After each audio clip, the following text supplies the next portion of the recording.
Discipline creates freedom. Discipline creates freedom. That's it. You have to be disciplined. You have to have a method. You have to act, learn, and repeat, and you have to keep figuring it out. I think what people get confused is, they're grinding with a goal. And I'm not saying you shouldn't have goals, but you should be grinding for grinding's sake. You should grind because that's what you do. You're passionate about what you do, and so you're waking up every day with this concept of, I have 24 hours and they're mine. This 24 hours belongs to me. Don't think when you get to a certain level, you just know everything. The same as a goal of getting a certain amount of money. Because the minute you feel you know everything, that's the only time you're never going to learn anything, right? Because you think you know everything. And it's part of the process of always trying to figure myself out.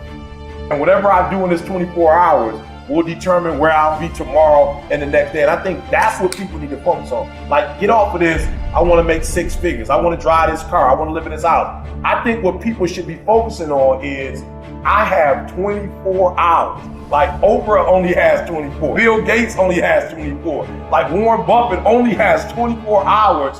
And in that 24-hour period, I can either break my life or make my life. And I know everybody's main questions: work-life balance, health, working and enjoying life against working and creating something big.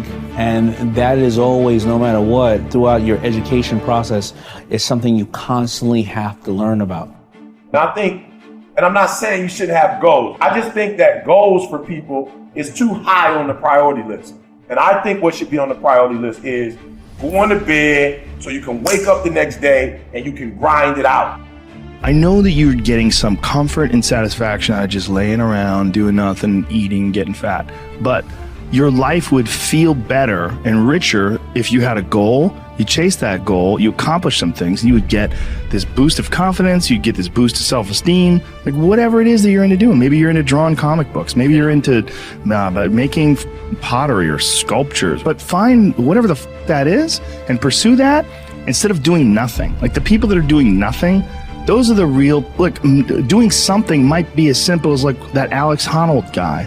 He just climbs rocks, but he's world-class rock climber. It's something. And I'm just a dude that believes you reap what you sow. So if you're grinding on Monday, grinding on Tuesday, grinding on Wednesday, if you're grinding 6-7 days a week for a span of 5 or 6 years, something's got to come out of it. But if you're only grinding, on Monday you fired up, Wednesday you back to sleeping in, Thursday you got the funk of the world is on. Like, I've heard people say, hump day. Hump day. Every day is hump day. Wednesday is hump day. Like, Monday hump day. Tuesday is hump day. Like, every day is hump day. And I think if we would spend more time on what's my goal, and meaning what do I need to accomplish in this day to live this lifestyle, and you go after it, then I think more people will be successful. Practice. Really, there's a couple of things. Helps to read a lot. It really helps to write. So if you want to make yourself articulate, which is a very good idea, then not only should you read, but you should write down what you think. And if you can do that a little bit every day, 15 minutes, maybe you could steal 15 minutes and do it every day. But if you do that for 10 years, you really straighten out your thinking. If you're going to speak effectively, you have to know way more than you're talking about, so this is often difficult for beginning lecturers at university, because they'll do a lecture on a topic, but they only know as much as they're saying in the lecture. And they get kind of stuck to their notes because of it. But you want to know 10 times as much as you are saying in the lecture, and then you can specify a stepping path through it and elaborate with the other things that you know. But to do that, you have to do a lot of reading. But you also have to do a lot of reading, because that's where the synthesizing comes. So that's on the input side. And then on the output side, well, there's some techniques, let's say. Like, if you're speaking in front of a group, you are not delivering a talk to a group. That's not what you're doing. The talk isn't a packaged thing that you present to a group. There isn't a group. There's a bunch of individuals, and you talk to them. So when I talk to a group, I always talk to people one at a time. And that makes it easier too, because you know how to talk to a person. It's like, can you talk to 1,000 people? Well, probably not, because it's too intimidating. But there isn't 1,000 people there. There's 1,000 individuals. And so you just look at an individual and you say something, and you can tell if they're engaged. They look confused, or they look interested, or they look angry, or they look bored, or maybe they're asleep, in which case you look at someone else.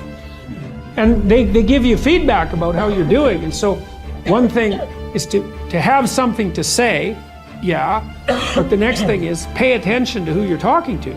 Because unless you're very badly socialized, and that seems unlikely in your case, because you present yourself at least moderately well, and well, I mean, I don't know you very well, but on first sight, you're doing fine. So the probability that if you pay attention to the individuals that you're talking to, that your natural wealth of social skill will manifest itself is extremely high. And so you don't deliver a talk to an audience.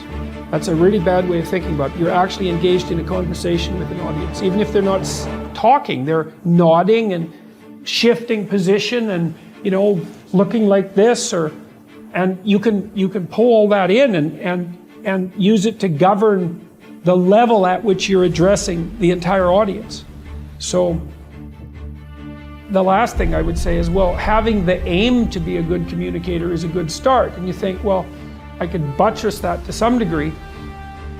Well, there isn't anything that you can possibly, this is the whole point of a liberal education, there isn't anything that you can possibly do that makes you more competent in everything you do than to learn how to communicate. I don't care if you're going to be a carpenter. I mean, being a carpenter, by the way, is very difficult, especially if you're a good carpenter. But if you're good at communicating as a carpenter, you're like 10 times better as a carpenter. So, and this is something that the liberal arts colleges, I think, I don't know if they've forgotten it, but they don't do a very good job of marketing. It's like, well, what's the use of a bachelor's degree, a Bachelor of Arts? It's like, well, you can think, you can write, you can speak, you've read something. It's like, the economic value of that is incalculable. The people that I've watched in my life who've been spectacularly successful they have skills. Clearly, that's a minimum precondition, but they're also very, very good at articulating themselves. And so whenever they negotiate, they're successful. Well, that's kind of like the definition of success in life, right? You negotiate and it doesn't mean you win. Because if you're a good negotiator, if you're a really good negotiator, everybody walks away from the negotiation thrilled. And so then people line up to do things with you. So, and that's all dependent on your ability to communicate. So practice. There's a thing in our culture that's killing our culture. It's killing success. And that is that we've become addicted to other people's opinions. We've become addicted to other people's approval. And social media is wonderful, but it's all about how many likes do you get? How many selfies can you take? That may feel good when you get it, but then what it does is it governs your behavior. You begin to only do things to seek other people's approval. And even when you get it, right? It's short term. It doesn't really feel very good. It's not fulfilling. What we really want is not just success, we want fulfillment. The way we get fulfillment is self-respect, is self-confidence. And that's how somehow in your life you must begin to separate what you do from what people think about it. You know this, the people that have really won in life and in business, they eventually drop the addiction to what other people think about them. They're most concerned about what they think about them, or if they're a person of faith, of what their God thinks about them, not the rest of the world. Because the higher you climb, the more haters you're going to have. There's absolutely no question about it. You ought to hope you have more of them. The only thing I will warn people of is the higher you climb, the closer to you the haters are.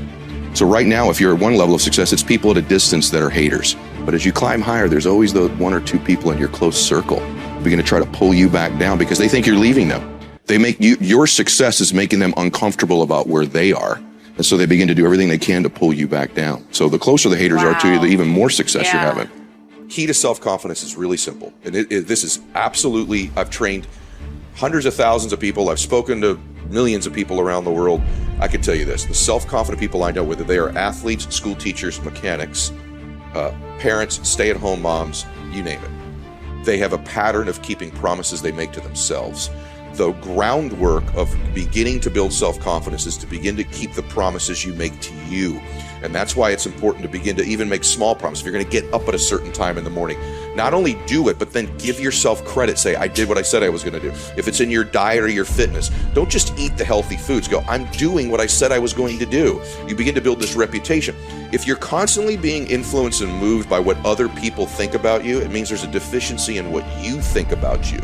And so the key is not some, esoteric like belief system. It's a pattern of keeping the promises that you make to you. That's the groundwork of self-confidence for sure.